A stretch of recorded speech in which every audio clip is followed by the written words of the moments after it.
Hello friends, welcome. Today is the second Sunday of Advent. In case you missed the snow globe last week, here it is today in Advent purple. Great! Hi, Snow Globe! Do you remember what Advent means? It means coming or arrival. Who is coming? Jesus! Right. At Advent, we remember that God's people waited and waited for the Savior that God promised. And we are still waiting for Jesus to come again to make all things new. Do you ever wonder if Jesus really is coming back and if he really can make all things new, even the sad things? Sometimes we might wonder that, but we always know that God will keep his promises. Speaking of promises, today we learned how Isaiah told God's people that a rescuer was coming to make all things new. But he surprised people. Isaiah was a prophet, right? Right. A prophet told people messages from God. How did Isaiah's message from God surprise? Oh, wait. Wasn't he the guy who walked around for like 3 years without any clothes on? Well, I wasn't going to bring that up, but yes, he did some weird stuff like that. What did he say about God's rescue plan that surprised people? Let's see if Mom shows up to talk about it.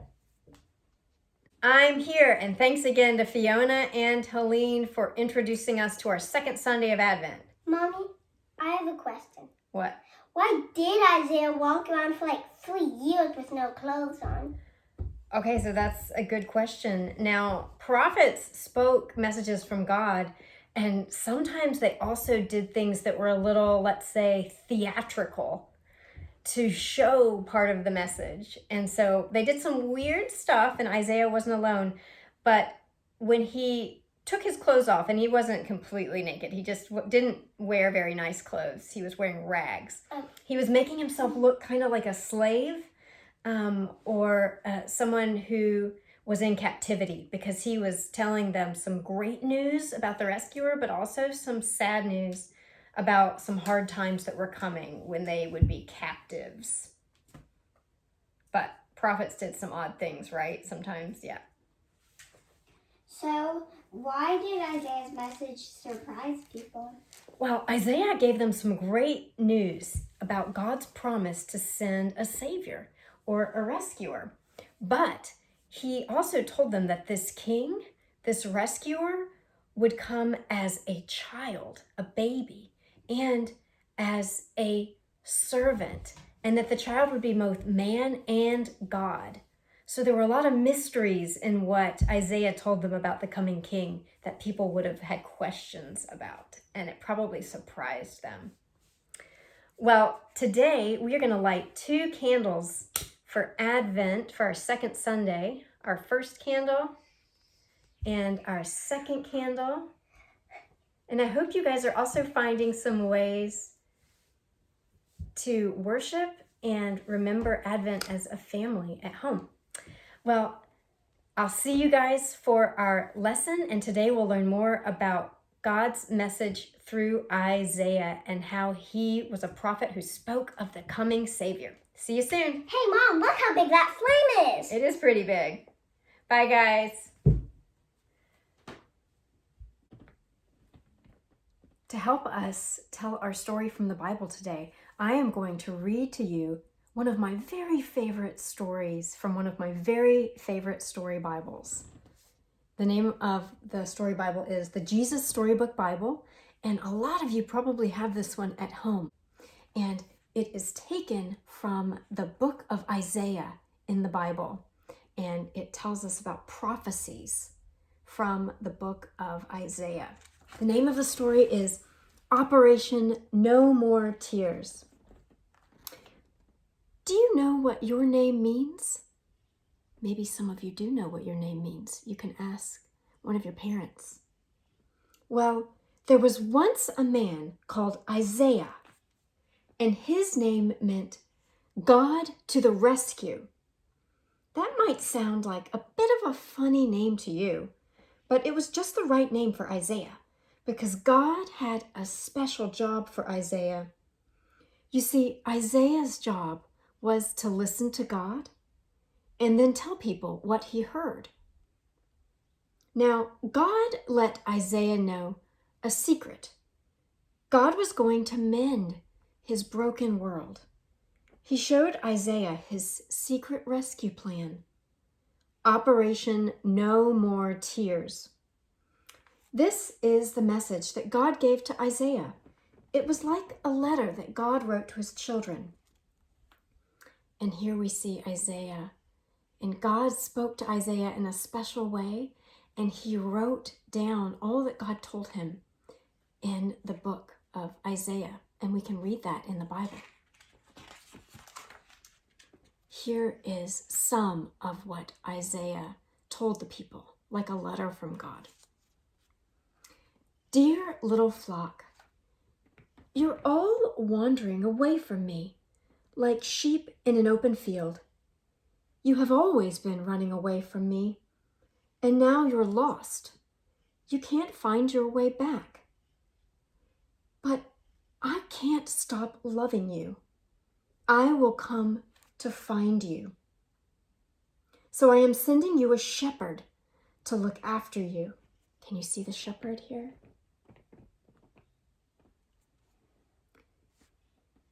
And a shepherd to love you, to carry you home to me.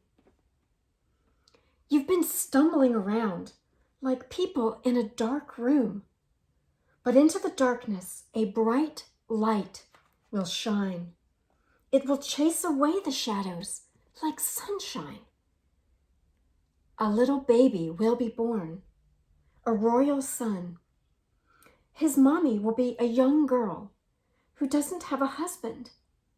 His name will be Emmanuel, which means God has come to live with us. He is one of King David's children's children, the Prince of Peace. Yes, someone is going to come and rescue you, but he won't be who everyone expects.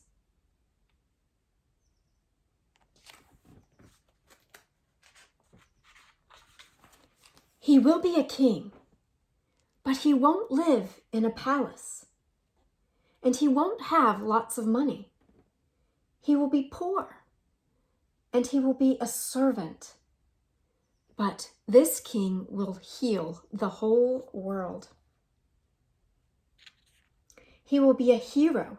He will fight for his people and rescue them from their enemies.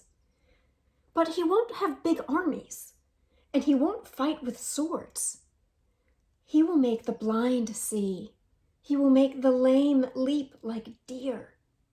He will make everything the way it was always meant to be. But people will hate him, and they won't listen to him. He will be like a lamb. He will suffer and die. It's the secret rescue plan we made from before the beginning of the world. It's the only way to get you back. But he won't stay dead.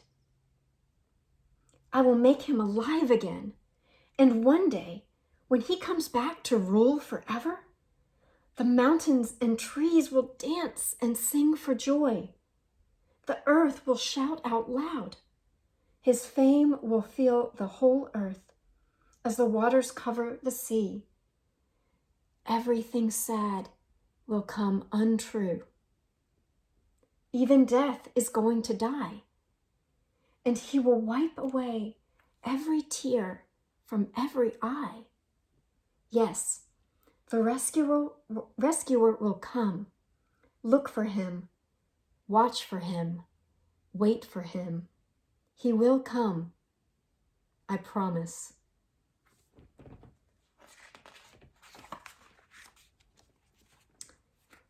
Poor Isaiah.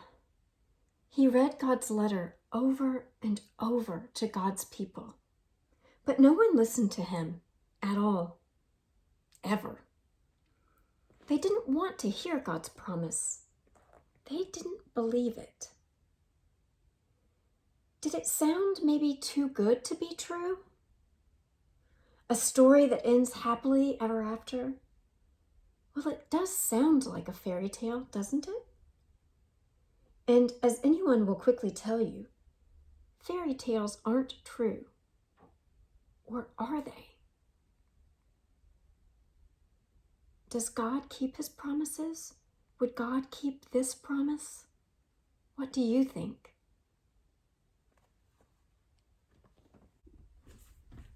Well, what did you think of our story about Isaiah? It's a beautiful story, and I'll tell you that it's beautiful, and that letter in the story is beautiful because it is taken from the poetry that we find in Isaiah. Isaiah and other prophets often spoke in beautiful poetry and using images or pictures that stand out in our mind.